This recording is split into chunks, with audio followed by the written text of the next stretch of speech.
अस्सलामुअलैकुम। इस वीडियो में हम बात करने वाले हैं डिफरेंट फॉर्म ऑफ एनर्जी की। मगर उससे पहले प्लीज़ चैनल को सब्सक्राइब ज़रूर कीजिए, hit the bell icon, share the video, share the knowledge. कोई कमेंट है, कोई सजेशन है, कोई एडवाइस है, कोई बात पूछनी है, समझ नहीं आई, you can write in comment box. सब स्टार्ट करते हैं। Different form of energy. Society में हमारे पास बहुत अलग अलग फॉर्म की एनर्जी होती है। इन सारी एनर्जीज़ को हम capacity doing work, ability doing work और वर्क पोटेंशियल भी कह सकते हैं कि काम हम किस तरह से करते हैं।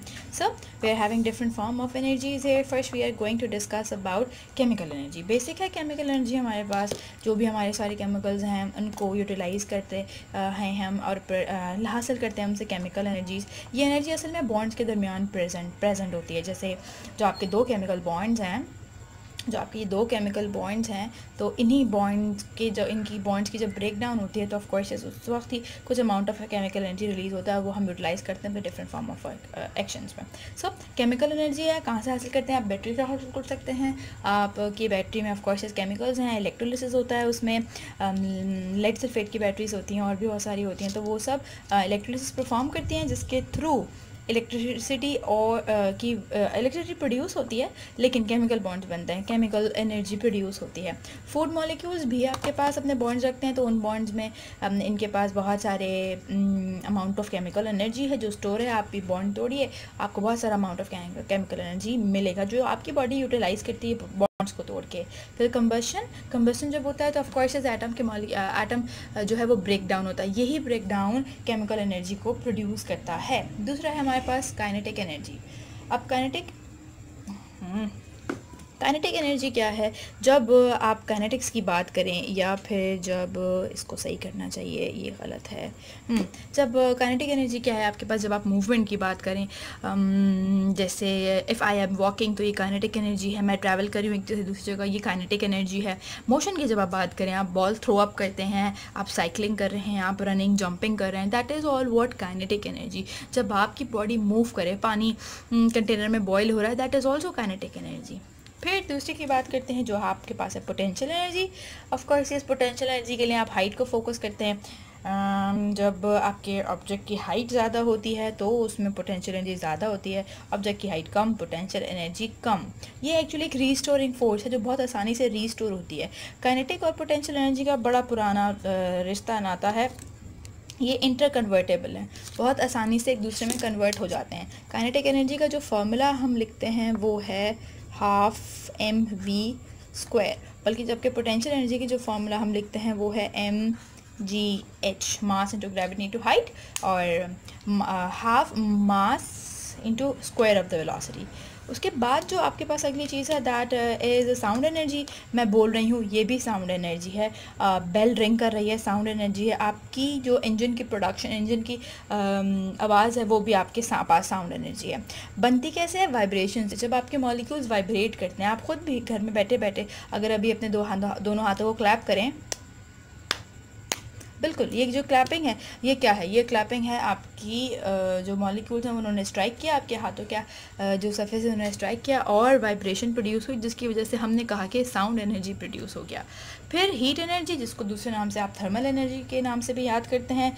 सोर्सेज क्या हैं इसके? सन, बर्निंग ऑफ फॉसिल फ्यूल है आपके पास, और उसके अलावा आजकल तो हमारे एनवायरनमेंट में भी कार्बन डाइऑक्साइड बहुत सारा amount of heat energy absorb करके घूम ही रही है। वो भी एक सोर्स है हमारे पास। थर्मल एनर्जी हम यूटिलाइज़ करते हैं डिफरेंट फॉर्म ऑफ फंक्शंस को प्रोसीड करने के लिए। ऑफ कोर्स ये भी हीट एनर्जी हमें कब मिलती है? जब बॉन्ड की ब्रेक डाउन होती है। अगली है इलेक्ट्रिकल एनर्जी।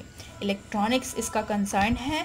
जो आपके इलेक्ट्रॉन की मूवमेंट होती है तब ऑफ कोर्स ये इलेक्ट्रिकल एनर्जी जनरेट होती है। जब इलेक्ट्रॉन से एक साइड से, एक इलेक्ट्रोड से दूसरे इलेक्ट्रोड, या एक टर्मिनल से दूसरे टर्मिनल, या एनोड से कैथोड ट्रैवल करते हैं, सर्किट कंप्लीट करते हैं, तो इलेक्ट्रिसिटी प्रोड्यूस होती है। एग्जांपल्स अगर देखें तो लाइट की जो आपका बल्ब है वो इलेक्ट्रिकल एनर्जी को कंज्यूम करता है, यूटिलाइज़ करता है, और तभी अपनी फॉर्म चेंज करती है light electrical energy itself light energy में। फिर दो चीज़ें और, AC and DC, electric alternative current and direct current, ये भी आपके पास इलेक्ट्रिकल एनर्जी की एग्जांपल्स हैं। फिर लाइट एनर्जी का जो बेसिक सोर्स है वो है हमारे पास सन एंड फायर। ये दो वो हैं फॉर्म्स हैं जो लाइट एनर्जी के लिए बेसिक सोर्स हैं।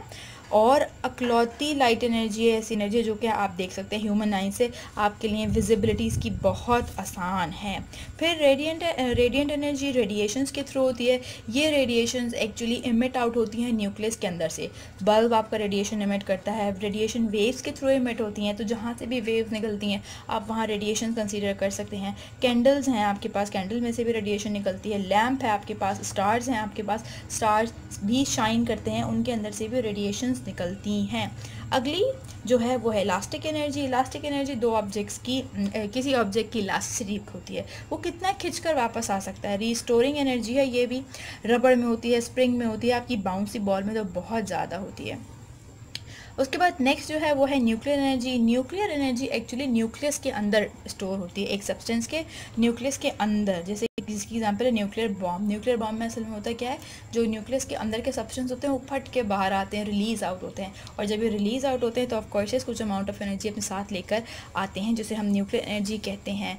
Next is gravitational energy. Of course ये आपकी ग्रेविटी है, कुछ नहीं लेकिन ये आपकी ग्रेविटी है। और ये ग्रेविटी ऑफ कोर्स आपकी हाइट पे मैटर करती है। अगर आप डिस्टेंस बहुत ज़्यादा है, आप गैलेक्सीज़ की तरफ जा रहे हैं तो ऑफ कोर्स ग्रेविटी वहाँ पे इफेक्ट नहीं करेगी, लेकिन अगर आप सरफेस ऑफ द अर्थ पर हैं तो ग्रेविटी आपकी मैक्सिमम होगी। अगली है mechanical energy. Mechanical energy motion को कहते हैं actually, mechanics. So mechanical energy motion energy, जिसका दूसरा नाम है motion of car, motion of river, flowing of sea, tides in the sea. ये सारी के सारी एग्जांपल्स हैं आपके मैकेनिकल एनर्जी की। फिर नेक्स्ट जो है आपके पास वो है hydro power, water energy. Water energy को आज हम यूटिलाइज़ करके बहुत सारे काम कर रहे हैं। हम इलेक्ट्रिसिटी जनरेट कर रहे हैं वाटर को यूज़ करके, यानी हाइड्रो पावर को यूज़ करके, जिसकी एग्जांपल है डैम। हम डैम में बहुत सारी अमाउंट ऑफ एनर्जी आसानी से प्रोड्यूस कर सकते हैं बिना किसी गड़बड़ के हुए। और इसका एक और process generation of electric energy हमने पिछली वीडियो में डिस्कस किया था, उसका लिंक मैं आपको ज़रूर डिस्क्रिप्शन बॉक्स में शेयर कर दूँगी। फिर लास्ट वन जो हमने डिसाइड की है, लास्ट वन वो है आपके पास विंड एनर्जी। विंड एनर्जी हवा की एनर्जी है जिससे आपकी टर्बाइंस चलती हैं। बहुत सारे काम हैं जो आप इन एनर्जी से कर रहे हैं। So this is all about today. Hope ये वीडियो आपको पसंद आई होगी। Thank you for your time.